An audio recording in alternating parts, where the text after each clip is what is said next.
You're watching Throttle House. I'm Thomas. And I'm James. And recently we decided to show you what cars on the used market you could get for $10,000 US and $30,000 US, but then we realized that if you spend more money, $50,000 US, there's a lot more options. Yeah, and they get really spicy. And they take you to an era where not everything was computer.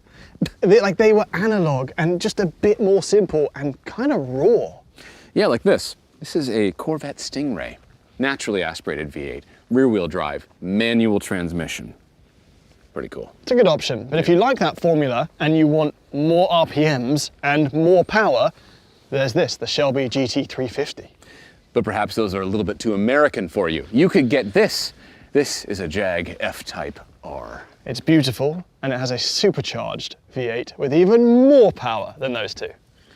This next one, though, is mid-engine and has scissor doors. I'm glad you opened with that, because I was like, oh, this is 1.5 litre, 3-cylinder. You should ignore that part and talk about the scissor doors and the fact that it's mid-engine. It's a supercar. It's basically a supercar. They're 50 grand now. Yeah. Speaking of baby supercars, this is the Alpha 4C. This has basically been dipped in carbon fiber. It is extremely pretty and extremely cool. And I kind of want to drive it. How are we going to decide who drives first? Rock, paper, scissors. Okay. And then we'll alternate. And we'll alternate. Okay. Okay, ready? Get in. That was a quick death. Are you ready? Here we go. All right.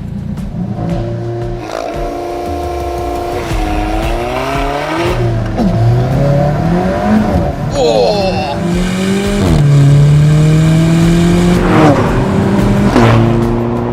There you go. That's mid 4 seconds to 60. Which is surprising, because when I tell you it's only got 237 horsepower, it is the weakest of today by far. Yeah. But it's also the lightest by far. Well, it's the same as your MX-5. Exactly, yeah. It's about 2,400 pounds. It's crazy. And with 258 pound-feet of torque, it's torquey.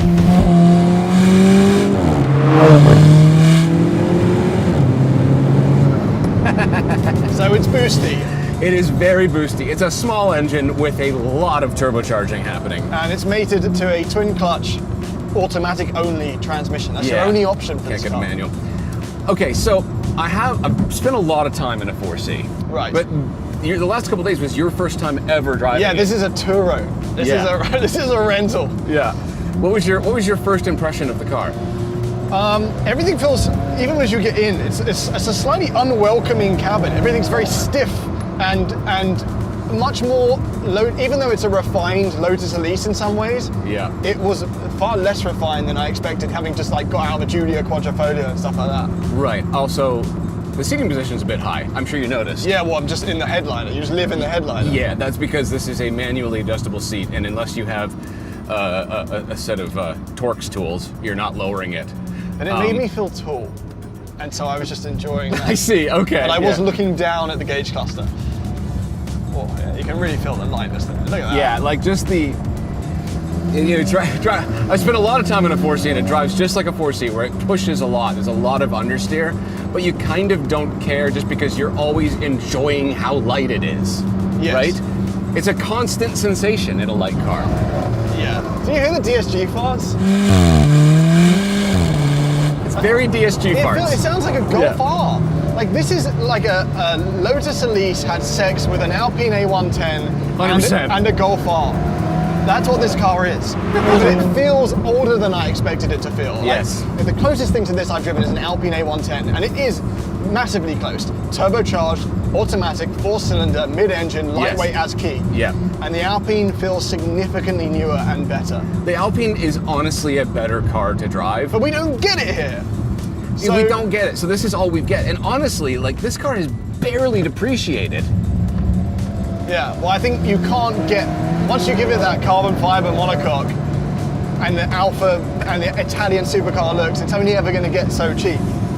But the ride is quite harsh. It's loud on the highway. It is really loud on the highway. You get droned from the exhaust, and the road noise coming through the carbon fiber monocoque is kind of intolerable. And I drove with my AirPods in because this catastrophe of an infotainment. That's right. It's completely pointless, isn't it? the 4C's always been incredibly flawed. Like all the headlines when the car came out was beautiful but flawed. That's all everyone talked about. Yeah. And it is, because the steering is unassisted, which would make you go, oh, it must be amazing. But it's weirdly not. It's so light off center with no precision, and then it will jump lane to lane on the highway. You can fix that with like a caster mod. Yeah. But like, you shouldn't have to modify a car that costed this much when it came out. A Lotus roasts this thing in the steering department. And this, I think the sound, I really enjoyed the 4-cylinder from the Lotus, and that's a car that's missing from this comparison, as is the Cayman that this was compared to when it first came out. Yes. Except it's the Drake meme. It's like, not a Porsche, not a Porsche. You know, like, right, it's yeah. like that's what today is. It's like, what if you just don't want to get what is the obvious choice? Like, you know, 997, 911 or a Cayman. And this is a passion purchase. It is 100%, that's exactly what it is. It's because I'm really, really susceptible to it, because guess what? It's a red Alfa Romeo. Yeah, and I'm sorry, I really like it. You don't seem that taken by it, though. I'm not that taken by it because it doesn't tick all of my boxes. I'd want a manual transmission. I'd want the steering to be better. Like, I'd want to not have my neck broken as I'm being jammed into the headliner, unless I have 45 minutes and a set of tools to adjust the seat. You seem like someone that needs to have a ride in a 0.25 litre smaller displacement, electrically assisted BMW. Oh yeah, that's gonna do it. Can't wait. Before we get to that though, we've got to do the quad lock thing. What quad lock thing? The quad lock thing. Wait, so what is this? So you know I was recently driving the Ariel Atom in England? Yeah. Okay, on that Ariel Atom, I had a quad lock mount, and attached to that mount was my phone. And I couldn't believe from the seat of the Ariel Atom how securely attached my phone stayed. Yeah. So, I have built an Ariel Atom simulator so that you can first-hand experience, 1, how crazy an Ariel Atom is, and 2, how crazy it is that my phone stayed so securely attached. Okay? Okay. Joey. What's Joey? All right, we're building speed, we're building speed. There's no windscreen, so there's sticks in you, flying. You've reached one of those rare Welsh beaches. Now you're in the forest. There's bugs. And also it's Wales, so there's just always goats. Turbos! Turbos! And then there's cake. Is that cake? Yes. What does cake have to do with an Ariel Atom? Thomas, how many people are there in the world? I don't know, like 8 billion. So it's likely that someone's having a birthday nearby. Also, how crazy is it that the phone stayed attached to the quad lock mount the whole time during all that sort of stuff? I'm actually gonna kill you. Yep.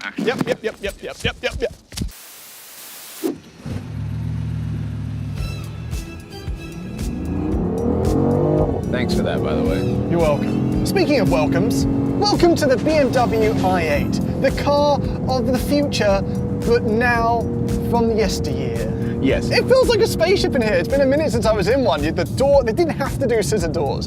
And the lighting in the cabin, the way it all...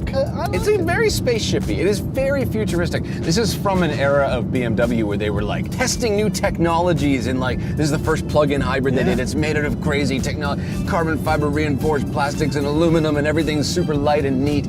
I mean, all of that said, it isn't that light. It's like, you know, 3,500 pounds. Yeah, but that's significantly lighter than a modern M2. That's true. It's pretty impressive. That's true, yeah. And this was a flagship. You know, now the flagship is the XM.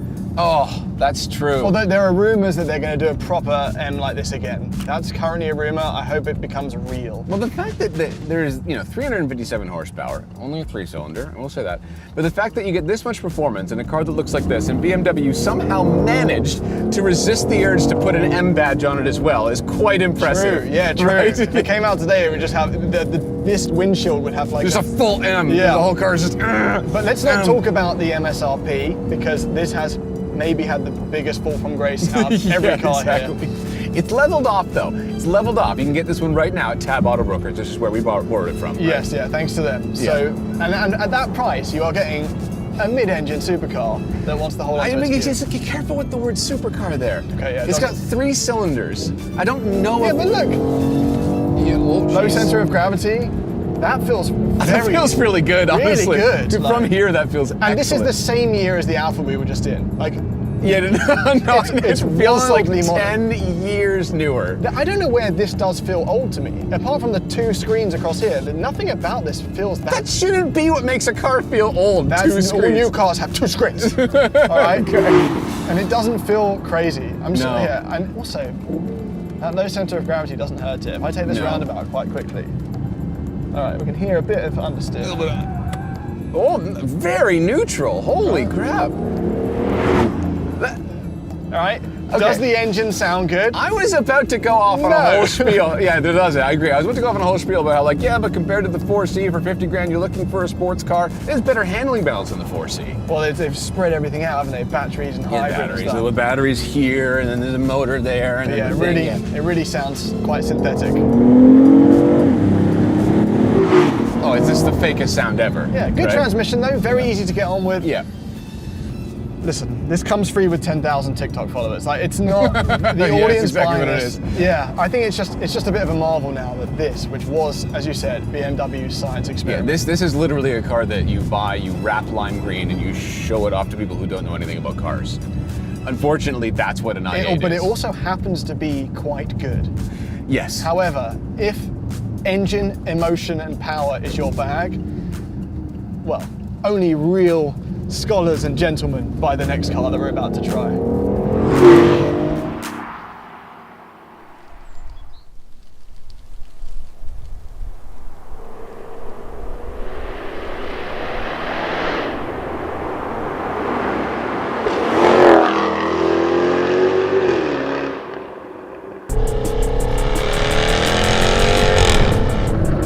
Oh yeah.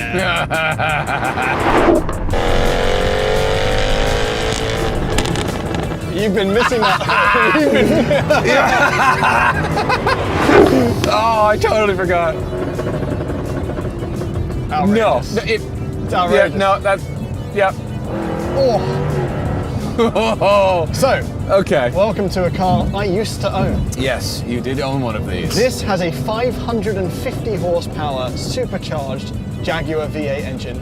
And because this is a 2016, it was the first year that they all-wheel drived it.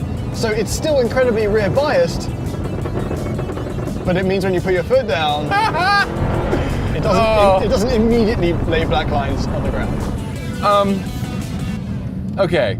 It's a lot of car. No, I hate being such a monkey, but like when it makes a lot of noise and blah blah blah blah blahs, I'm just like, it's the best one here. Like I just immediately, but okay, let's pretend the sound isn't a thing, because that automatically makes this the most exciting vehicle we've driven so far. And they've since got rid of all that overrun in the new ones. And why would you get a new one when you could get one of these? Yeah. The rest of the car is really good. Yeah. Steering is way better than an i8, which, like, I'm not sure if we hammered it home enough. The i8 as a sports car is ruined by the steering. Yeah. It feels like elastic band video game steering. And while the 4C is unassisted, and when it's really loaded in a corner, it's great, it's a bit too unpredictable and messy. This feels like a cohesive package of a vehicle.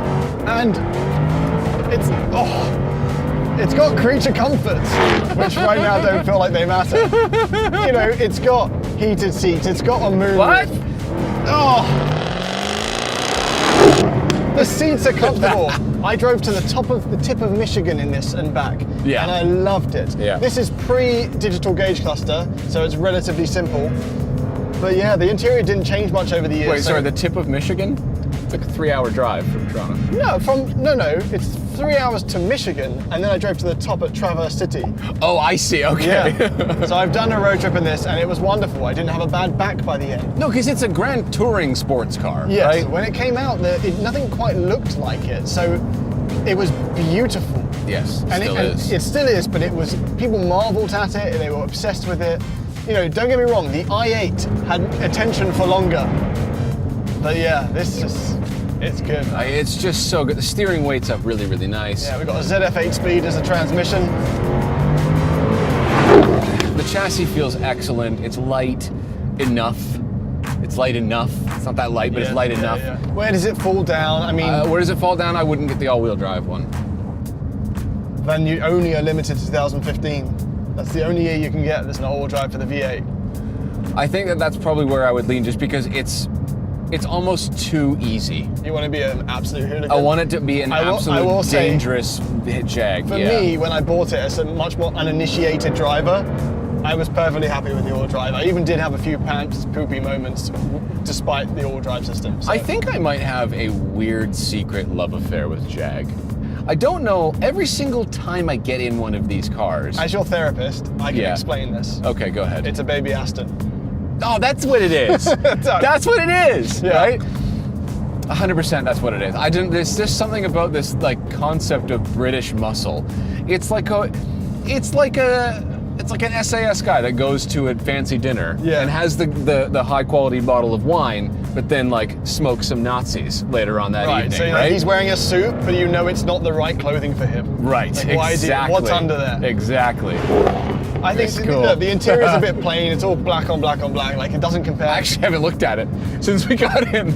There you go. I didn't notice this thing popping up. But we recently drove an AMG GT, the first generation of that. Yeah. And that sort of competed with this. And it was a bit more expensive, but it was very much when they were new, it competed. And this feels a lot lesser inside, but the price has just come down so much. Well, that's the thing. The reason that we dismiss these or we don't ever talk about them is because depreciation hits them so hard.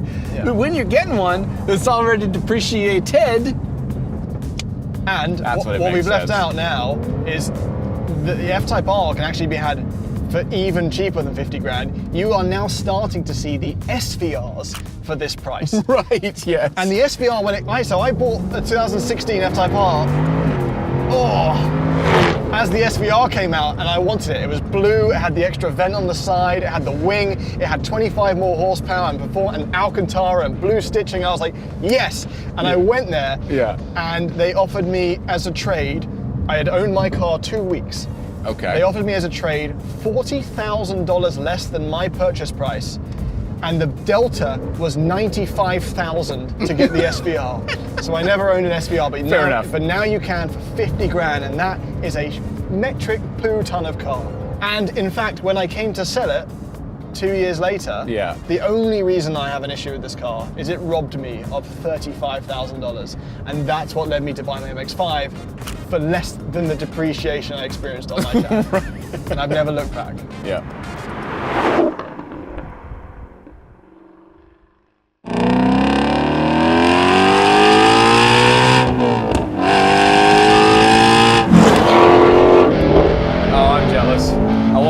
This one. Oh my god! Oh my god! That 8250 is really up there. It's right up there. Holy crap! I totally forgot. Thank God there's no speed limits anywhere in Canada. It was weird to watch your needle go right to the speed limit and stay there for 3,000 RPM.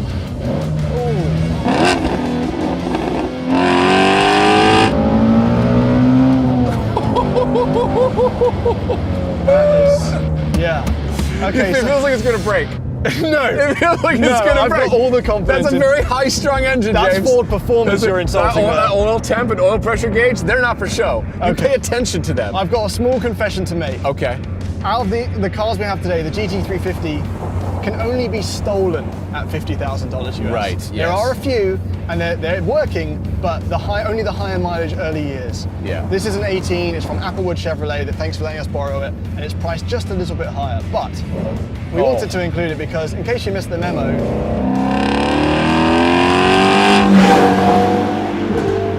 this ain't no normal Mustang GT. No, it's not. And I feel like a lot of people don't know that. You want to know how I know a lot of people don't know that? Is because Shelby American just released a Mustang GT350 thing. Yeah. And it's got a supercharged Coyote engine in it. Yeah. And everyone's like, what do you mean it's not a real GT350? It's an imposter. It's an imposter.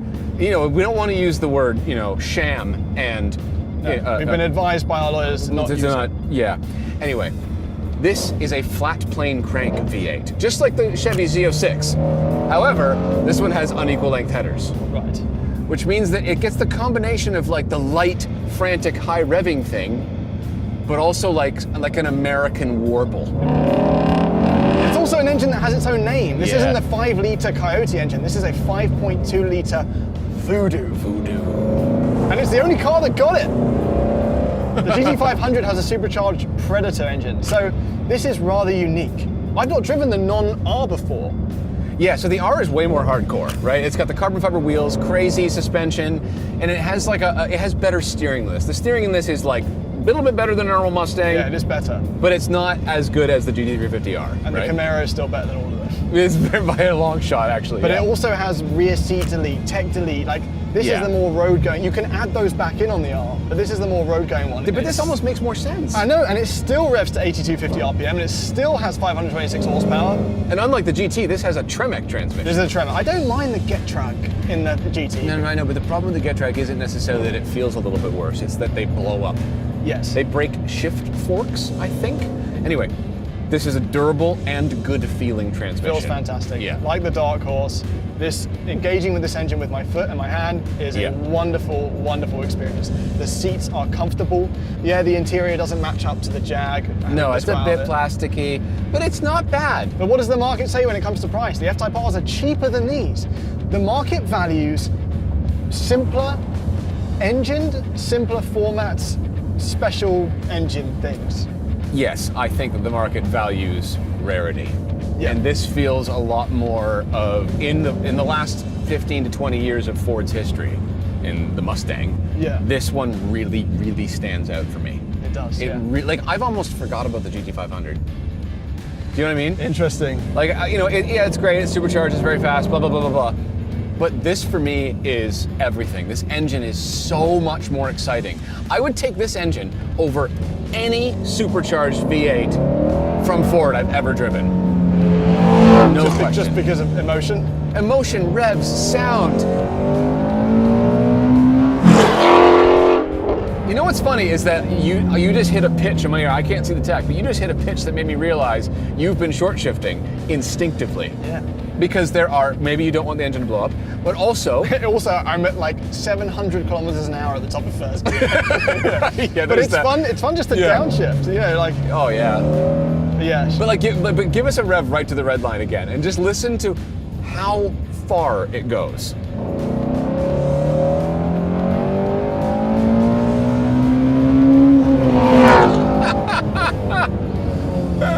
Yeah. What an absolutely insane engine. It will take you all the way to jail. Okay, so here's my question. Like, Okay.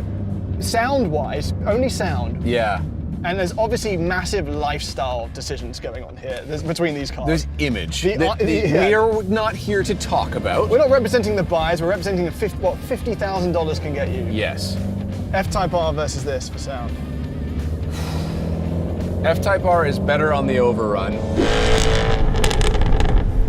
This is better everywhere else.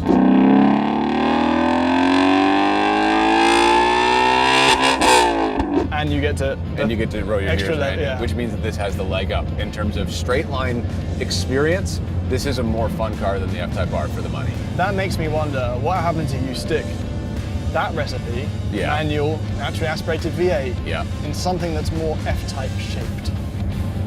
Let's find out.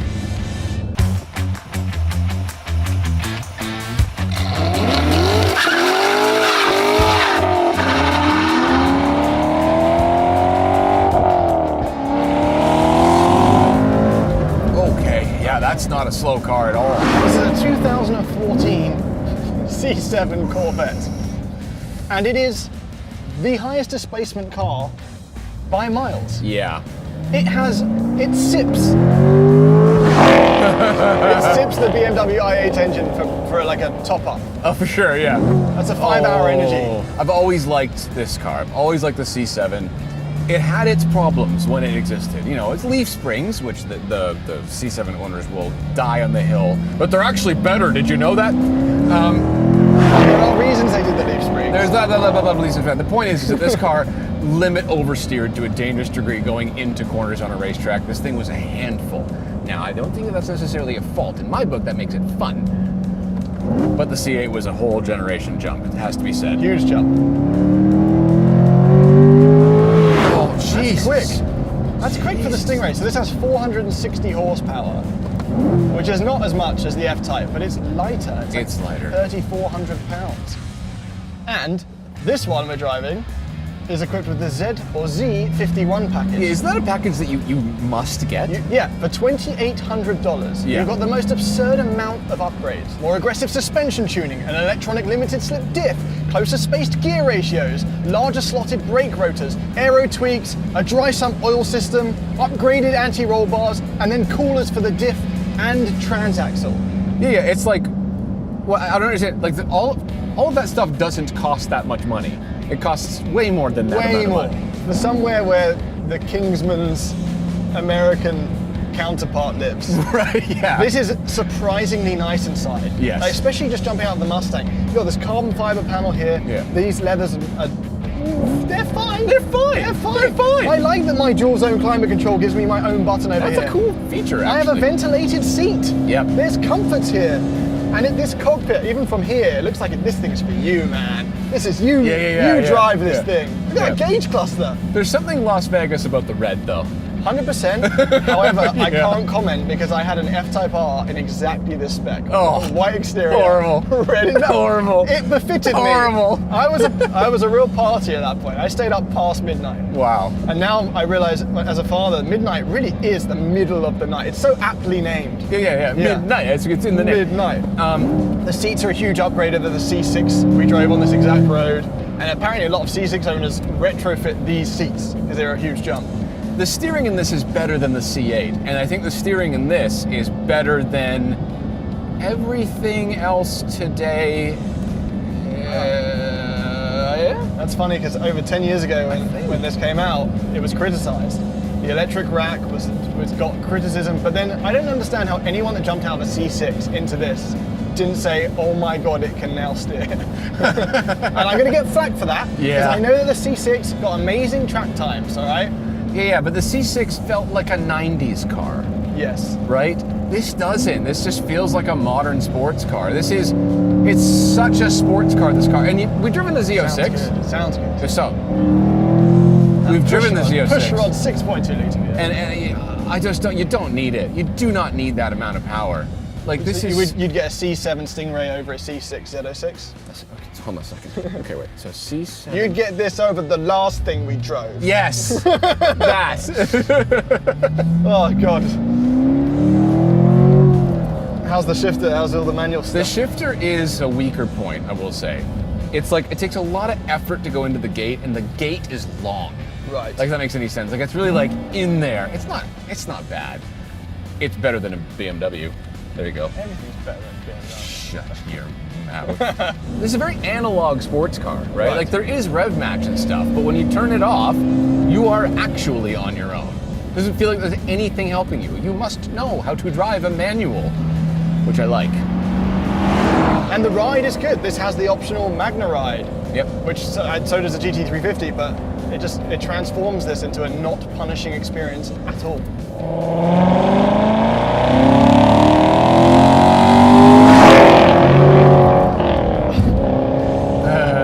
The used market's so fun because when this came out and the F-Type R came out, the F-Type R owner could look down his nose at the Corvette. And the used market's the great equalizer because now they're the same price. The same price. And you can get really nice, very clean C7 Z51s for this price. You could probably even begin to get into the GS pricing. This is a very, very good buy. What if you press that? Oh, that's right. Yeah. What would have been the weirdest? Flashlight. Why did you have that ready to go? What? Okay, huge thank you to Wallace Chevrolet because I now have a new respect for the C7 Stingray. This is a very particularly clean example, isn't it? 2014. Yeah. That's quite a few years. Low miles, too. Well, that actually Yeah. makes sense, though, because the guy that bought it in 2014 probably drove it a couple times on the weekend, and then his wife made him sell it so that he could finally buy that vacation home in Florida. You leave Corvette owners alone. I don't know. Okay? I like them now. I'll protect them till the day I die. Okay. Mustang owners can protect themselves, though. However, I think when it comes to design, Yeah. this just works, doesn't it? Well, this has always been a really good generation. I actually prefer the earlier cars with the turned up headlights like Before this. they dip down. Yeah. And I don't mind. There's something about the fact that, you know when you see a GT3 and 911 GT3 Right. and you realize, oh, it has a different engine. There's like this excitement you get when you see one of these in traffic and you realize, oh, it's the different grille and it's got the badge and the thing and the wing, whatever it is. And you go like, that is a completely different car. Like the way that it drives and feels and sounds, it's not a normal Mustang, and that makes it special. That's why it's held its value. I agree. Yeah. And the interior, the little tweaks they've done to Yeah. make it just a bit GT350, they're not enough to make it an expensive car, but they're fine. The Stingray. It's a very good-looking car, but it's a bit like sharp. Do you know what I mean? Yeah, it's not pretty, It's like, but it no, has it's not presence. pretty. Yes. It's an angry sports car. It looks so front engine. I think Corvette now, I think C8. Yeah. It was a big jump. It's got a hood that opens this way. The clamshell thing. Yeah, it's pretty cool. Yeah, I like Yeah. that. And it's got a gigantic trunk, as we said, and the interior is surprisingly good. The thing is that these two side by side, that is similar design, cues to this, but this is a much more elegant vehicle, Yes. right? It's got smoother lines, better proportions. Oh, it's classically beautiful. It is. This will age so well. In 30 years, it's going to have the E-Type status of, yeah, that's cool, but it's better if your friend owns one. Right. But the headlights, I think it was an error going to the new style with like the little line down here. Right. They still look good, but this is just, it just looks better. It's aging well. 10 years old now, this It design. really, really is aging 10 well. years old. And the interior, I think, is the king of this lot. Speaking of aging well, All right, what's happened here? we need to talk, What's happened we need here? to talk about why are there's like splitters and dive planes and canards, and this is the client package. Right. Yeah. The aftermarket. Aftermarket. Yeah. Yes. You know what? It doesn't ruin the look. No, because that matches the, like this is an aftermarket. This like huge wing thing here, you can but stick look- your arm I through. know, look at that air pass through. It's amazing. I think that this is a concept car come to life. It is. And, I would drive Buzz Lightyear if he came to life. That alone is enough. It doesn't have to be pretty. What do you mean drive I would him? fall with style with Buzz Okay. because that's a toy come to life. Mm-hmm. I feel like you've lost your train of thought here. I don't know if I You have. You've gone a bit loopy. Okay, so the Alpha 4C. Yeah. Smallest of the bunch, visibly incredibly small compared to them. My favorite part about it is that it looks as wide as it is long. No, I think I don't like that about it. What? The look of it, the proportions suggest supercar, but in person it's like stubby. It is stubby, but it's stubby in a cool way. It gives it a look that is incredibly unique to the 4C. Listen, Right? It's like a scale model of a supercar. I agree. The 3 days I've had this, so kids think it's a supercar because to them it's huge. I drove past a school this morning Yeah. at 40. This is a car that looks fast while standing still or going slow. Yeah. And I don't normally say that because I've always found that really cringy. Yeah. Except I witnessed it this morning. I drove past the school zone at 40 kilometers an hour, and there was a dad. I was going at 40 kilometers an hour. It was 40 kilometers an hour. This dad goes and points to the sign, and I went. And he was like, and I know I was going slow because we had time to have that entire interaction while I was driving past him. And he was furious. At 40. I wasn't even revving or anything. So yeah, this car is one that looks speedy and gets Yeah. tons of attention. And for that, I don't think any of these can do that. Maybe the i8. The i8 also stops even pregnant women. Well, where are you going? What's happening? Careful. I just experienced it. Broadcasting No. nationally. When we had the press car of this, Okay. Even pregnant women with like 3 kids in strollers Yeah. would stop and turn to see this. What does the pregnancy have to do with it? She's though? just her mind's so occupied. Again, though, careful with direction. 3 kids pregnant, one on the way. Listen, let's talk about the 4C. Yeah. This is a car that I have always loved and I've cherished because it's so unique here. We don't have anything like this. We don't get the A110. We do get the Emira now. We get the, oh, damn it. It's quite a bit heavier, so in that sense it's not exactly the same But the philosophy. Emira looks better and it drives better. And it's manual if you and want. it's a manual. Yeah, no, I know, but I still love it. Listen, I don't know. I'm a bit dumb. I would lose the refinement. I'm I'd a just bit, get I'm a an bit dumb. Elise. And if you remove that badge, I don't know what would happen. But so I see the badge and I see the red. Okay, so do that I as, just- as a thought exercise. Yes. Come stand here. Okay. Pretend that has a Mazda badge. Well, that kills it then. So you're a badge snob. Yeah, I guess so. I would never own a Mazda sports car. That would be idiotic. Who would do that? But fortunately, moving on, this is an Alfa Romeo. It is an Okay, Alfa so Romeo, yeah. so it comes to this. We Yeah. must choose. Okay. Well, there's actually there's two things here. There's 2 categories. Which is, do you think, the best sports car for the money? Like the most sports car you're getting for the money? Right. And then which one would you buy? By you, I mean James. For me, I think they're one and the same. Oh. First of all, 2 of these cars here started deep into the 6 figures MSRP. Yes. Well over $100,000 new, So Makes you feel like you're getting a deal. you need to get an effing chat for those. Yeah. So that's what I mean. Like in terms of car for the money, the market has decided. Well, you know what it tells you though is actually driving all these side by side. It tells you that that was overpriced when it first came out. Nuh-uh. Yeah, because it doesn't feel like anymore. We get it. We get it. I lost lots of money on it. Yeah, I think that What would you take? that's a chassis. Yes. This is a science experiment gone right. Yeah. That is a baby Aston. That is a manual. I don't know how to. That's a Corvette. It's a Corvette, yeah. And the Mustang is an engine. It's an engine, you're right, yes. I think everything collides together best in this package at this price. Okay, so I think you're wrong and right. Well, now I don't know how to feel. This is the most for the money. You're getting the most car for the money with this. Yeah, I mean, that's what Corvettes dry do. sump, transaxle, sports car, manual, V8. It's got so much stuff for the money and it's in great condition for the price. You can get them cheaper than that. I wouldn't buy one though. Oh. Yeah. For me, it is actually between the Alpha and the F-Type. Even that is the most flawed car here by a huge and I would still consider it. But I'd buy an F-Type. I don't know, it just feels like you're getting the most. I didn't choose for the money. F-Type to vindicate the younger version of me, but that did vindicate a lot, or validate. Is that for parking? Either way, so much car for the money. It However, is, yeah. I mean, let's be honest, this is not the only 5 cars you can get for $50,000 US used. Oh, there's a lot of others, There's actually. lots. There's the 997 911, the appropriate generation Cayman, the Elise, the M2. Actually, no, it's the V8 Vantage. That's one I would have. That's another option. Yeah. But it was difficult amongst these 5, I will say. Yeah, but the answer is the V8 Vantage. Listen, you let us know out of these 5 what you'd pick and what the other options are, and maybe we'll do a sequel. With no V8 Vantage, we've already driven that. But with the V, oh. Okay, maybe the V8 Vantage.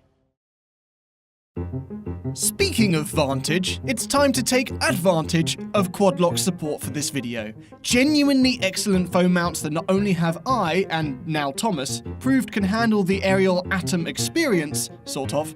Look at that. Look at that face. Where was I? Yes, we also have them in our personal cars, and they kept us going on our latest V12 road trip. Incredibly quick to install, outrageously secure, and easy to move between cars should you so choose. The Australians don't mess around, and this is a quality product. And plenty of different designs and formats to fit your needs, including ones that have wireless charging built in.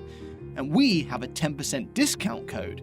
We'll stick a link in the description, or you can go to the website and enter ThrottleHouse10. At least for me, every time I mount my phone to one, this image now lives rent-free in my head. And I'm fine with that. Hope you enjoyed the video. Thanks for watching. No! What? I'm gonna turn the truck back on. Can you film him? Okay.